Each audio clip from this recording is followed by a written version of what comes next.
Hello, everybody. My name is Mike Blangiforti. I'm a retired detective squad commander with the NYPD. Spent 20 years with them, most of the time doing investigations. And I just want to welcome everybody to my first podcast. The name of it is Truth, Investigations, and Criminal Behavior. And we're going to delve into a number of subjects in this podcast. First of all, I've worked with some of the finest detectives in the whole world. NYPD there's a reason they're called the finest, and the detectives, there's a reason that they're called the greatest. During the course of the podcast and its episodes, you're going to hear me interview some of those greatest detectives in the world, talk about some of their noteworthy cases, investigative steps that they took, and how they arrived to the proof that the perpetrator committed the crime. It's all very fascinating stuff. We're also going to discuss what happens, all of that. The arrest is made, they're prosecuted. Now what? We take an analysis of the criminal behavior, and we're going to talk a little bit about what makes bad people do what they do. So I'm going to take you from the crime scene to the evidence, the subsequent investigation, the interviews, interrogations, the arrest, and the prosecutions. It's all going to be in this podcast, but also some of the things that are missed, crime to crime, are the victims and all of it, and what certain crime affects them. So there's a human aspect, and I think we're going to delve into that as well. And we're going to take a look at criminal behavior, a full analysis of the criminal mind. So the first episode today is going to be the Gilgo Beach Serial Murders. Why am I starting with that? A couple of reasons. Number one, I live on Long Island, not too far from Gilgo.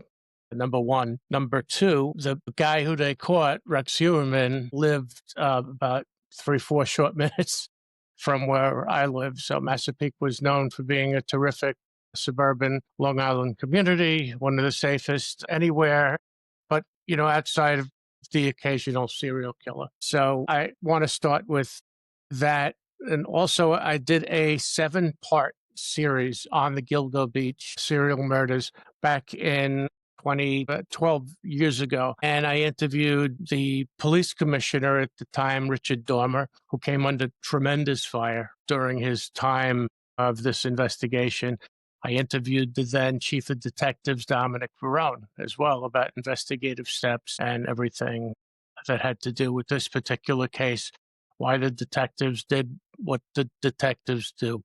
And anyway, so if you're interested in this content and a lot more, I'm going to delve into a lot of subjects, school shootings and active shooters, old homicides, new noteworthy homicides, both solved and unsolved. We're going to talk to victims' families, to just provide you a human aspect to every single crime. So it's going to be very good. And if you're a true crime enthusiast and you want to learn a little bit more, this is the podcast to follow. And we got it all over the place. It's on Apple and Spotify, YouTube, Facebook, Instagram, and TikTok. And go to my YouTube channel with Truth, Investigations, and Criminal Behavior.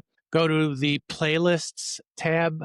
You click on the playlists, and you'll see the 7-part series. If it's something that interests you, it's from 12 years ago with those interviews I told you about with the police commissioner and the chief of detectives. So check it out. A lot of people did. So, all right. Here we go. What started this whole case was a young lady named Shannon Gilbert. Shannon was a sex worker. She was from New York City. And also you'll see that how her case differs from the others. Hers started with a 911 call. She was frantically talking with the 911 operator, and she was on the phone for 20 minutes with the 911 operator, talking about that she was running and she was in the marsh, and she had a whole conversation with the 911 operator. But the people that were part of her getting there and getting out and running was her driver. His name was Michael Pack. So he drove her to the location The person who had made the arrangements with her was a gentleman by the name of Joseph Brewer, who's since been cleared of any involvement with it. But Shannon ran from his house, called 911, and from her since. He recovered her remains in December of 2010, along with the remains of 4 other women. We'll get into those folks who were called the Gilgo Four a little bit later in the podcast. Shannon is found, and it sparked the rest of the investigation. Shannon is found, 4 other people are found, all as a result of Shannon Gilbert. So let me ask you all a question. How long ago do you think Rex Uerman is alleged to take a victim that he was tied into and arrested for? So how long ago do you think Rex Uerman allegedly committed a homicide that he is now charged for today? So let's talk about the first victim, who was murdered in 1993, 30 years ago. Wow. And that's the first victim that he's been tied into and arrested for. And the way her body was found was consistent with all of the Gilgo victims.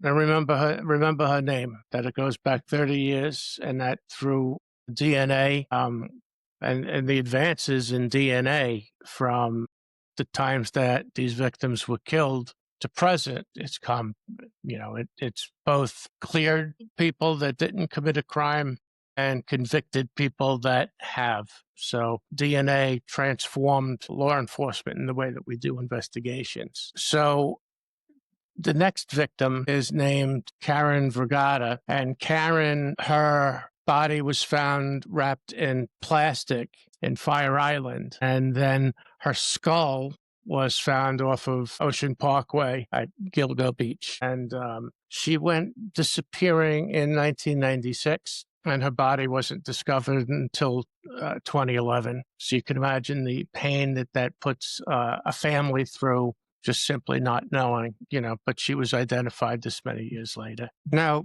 the next victim is a young lady by the name of Valerie Mack. Valerie disappeared sometime in 2000. And November of 2000, dismembered torso, arms, legs, and were found bound and severed. Also in Manorville, the same place that Sandra Castillo was found. So there's a commonality there. And the other commonality is Rex Uerman was charged in both of these homicides. Another identified victim, Jessica Taylor, her torso with the head and the hands missing were found in July of 23. Also in Manorville. So, and other remains, her skull, her hands, her forearm, matching her, were found near Gilgo. So we're seeing a nexus between Manorville and Gilgo. All these victims were found in the same way, with the exception of the male that was found. The male was found bludgeoned to death, and with the male remains was a female dress. So the theory is that Uerman engaged this male through the escort service, and the thought is that Rex Uerman engaged the services of this man, and Rex Uerman thought that the man was a woman. So it's believed that the theory, at least, is that because Uerman, allegedly, he hasn't been tied into this crime, but we believe the possibility that the body looked different was the perpetrator became enraged to the point of that they weren't strangled like the other victims. He was bludgeoned to death. We think that was a rage killing. And the theory is it was probably Uerman with a blunt instrument. So just an interesting fact. The Gilgo Beach four victims, that young ladies, sex workers. So we see the commonality in all of this. Melissa Bartholomew, Megan Waterman, Amber Lynn Costello, and Maureen Bernard Barnes. Also, all victims, all young, all petite escorts. They were all on Craigslist. They were found in close proximity to each other. All of the victims were also found in Burlap bags and victims of asphyxiation, strangulation. Now, Rex Uerman, besides living like 5 minutes from my house, which is pretty scary, live in a pretty safe area. Who knew that a serial killer would live a few minutes away? So, a few interesting things about Rex Uerman. First of all, he was an architect. And as an architect, his house, and if you haven't seen pictures of it, just throw it into Google and you'll see this dilapidated ranch-style house with old red shingles, just in a complete state of disrepair. So it's questionable why an architect who you would think makes good money would live in a house that looked like that. So that's an interesting discovery to see that he lived in such conditions.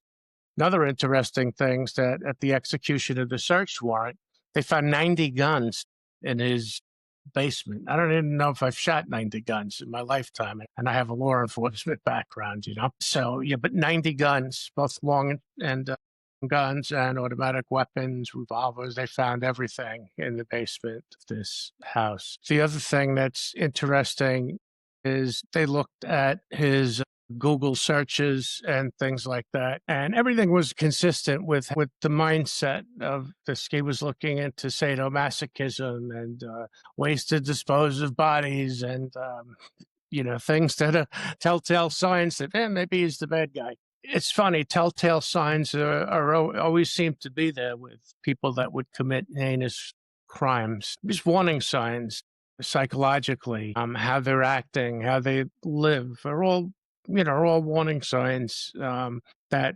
something isn't right, and, cops, detectives, anybody who's retired knows that we look at everything. We're very skeptical. We're very intelligent in terms of conducting an investigation, reading people, sitting, doing interviews with victims, interrogations with the bad guys, how we get from one part to the next, to the next, to the next.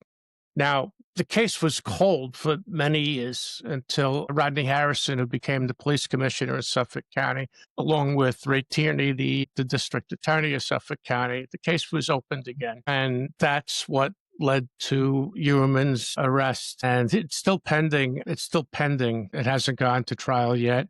We haven't seen any hearings, and the body count is piling up. One thing that, and I'm not saying that they're done with this case, because I don't think they are. Uerman traveled to different states, North Carolina, Nevada, Pennsylvania, just to name a couple.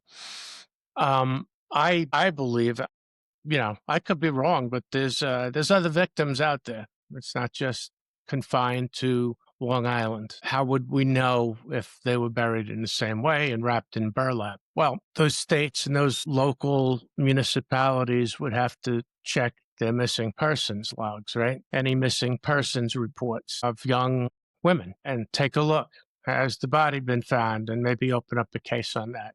Where was this person last? What the case, anything that came out of the report that the young lady went missing? So things like that. They haven't found anything yet in the places that Rex Uerman frequented, but I believe that there's other bodies out there.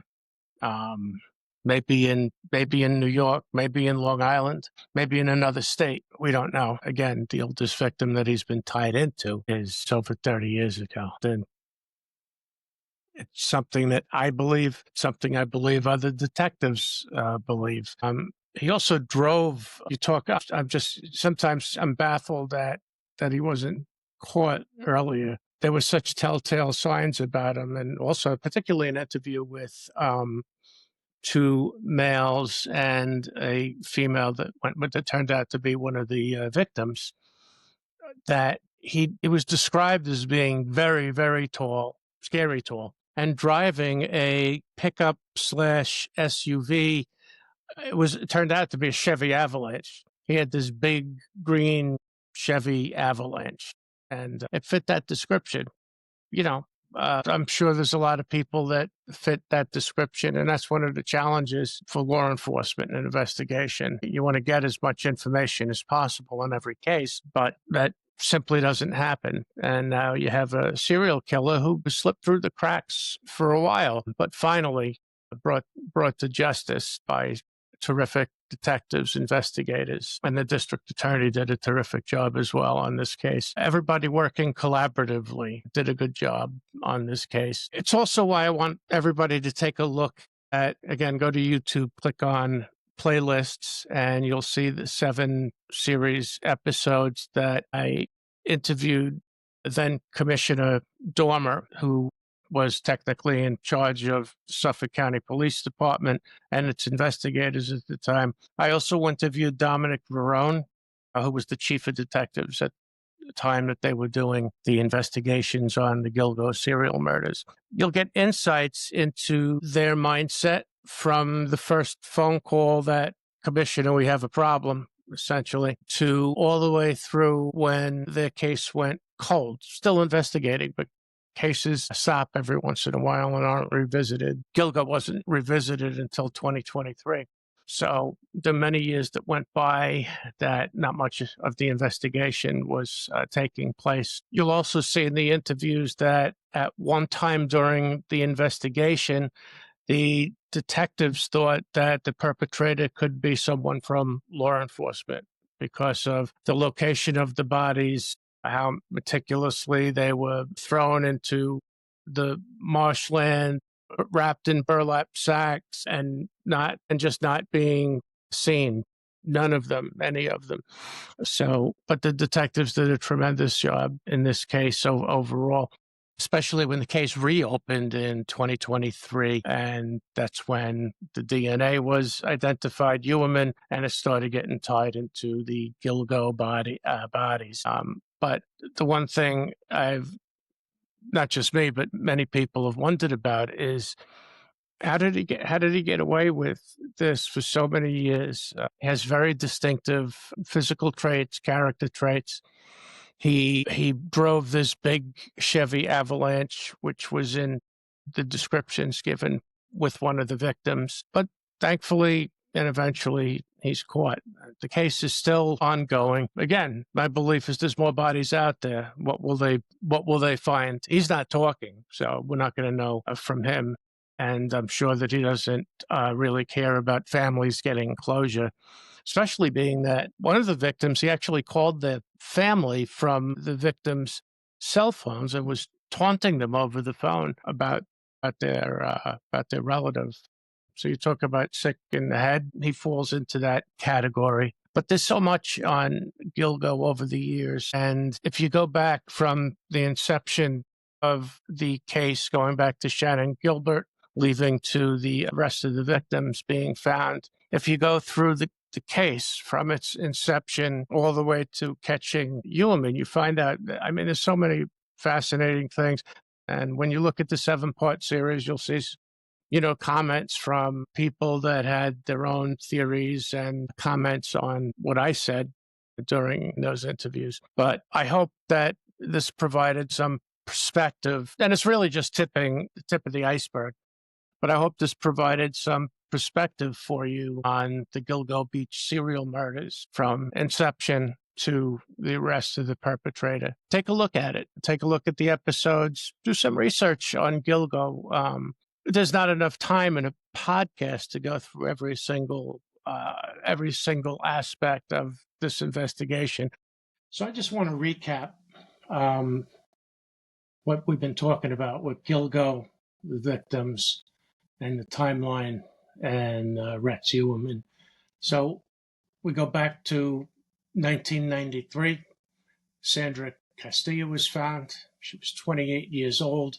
And she was found in North Sea, Long Island, which is all the way north of Southampton, in November 93. Now, Rex Ewerman was charged with her homicide in June of 24. So we see the amount of time that transpired and what appears to be one of Ewerman's earlier victims. And she was strangled to death. There's Karen Ann Vergata. She was 34.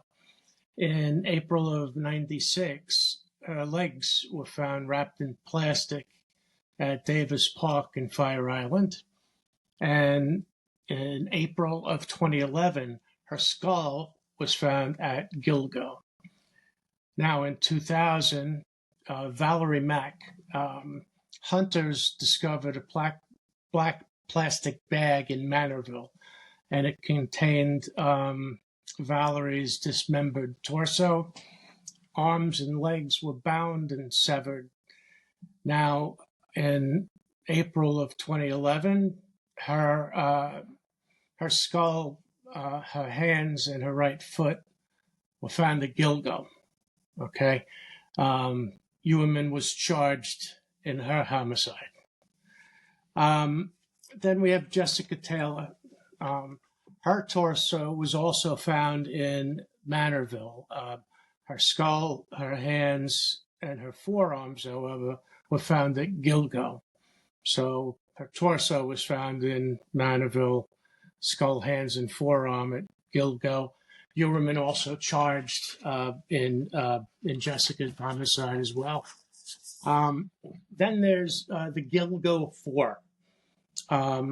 Melissa Bartholomew, 24, went missing in July of 2009. Her remains are found in December of 2010 at Gilgo. Now, this is the case where Ewerman obviously used, it was him that obviously used her cell phone. What he did, like I said, was sick. He made taunting, sexually explicit calls to Melissa's younger sister. So it just goes to the mindset of Ewerman. Next was Megan Waterman, 22 years old. Now, look at the timeline on her. She goes missing in June of 2010, and her remains are found at Gilgo in December of 2010, so very close apart. And again, Ewerman's charged with her homicide. Then we have Amber Lynn Costello, went missing in September 2010, found in December 2010. Her remains are also found at Gilgo. Now, with her case, we have witnesses that saw Ewerman, a tall, heavy guy, dark-colored pickup truck, and his cell phone records and forensic evidence is what links him to this case of Amber Lynn Costello, and he's charged with it. Now, the last of the Gilgo Four is Maureen Brainard Barnes. She's the only exception that Ewerman hasn't been charged with her homicide yet, but obviously is the prime suspect. But they don't have everything on him yet to charge him with this homicide. So it's important to note also that the bodies are wrapped in burlap. They're young, petite escorts. They advertised on Craigslist. So they died from suffocation, strangulation. So all of these homicides have the same MO, and everything. All paths lead to Rex Ewerman, and he's charged with allegedly committing these homicides that we just spoke about.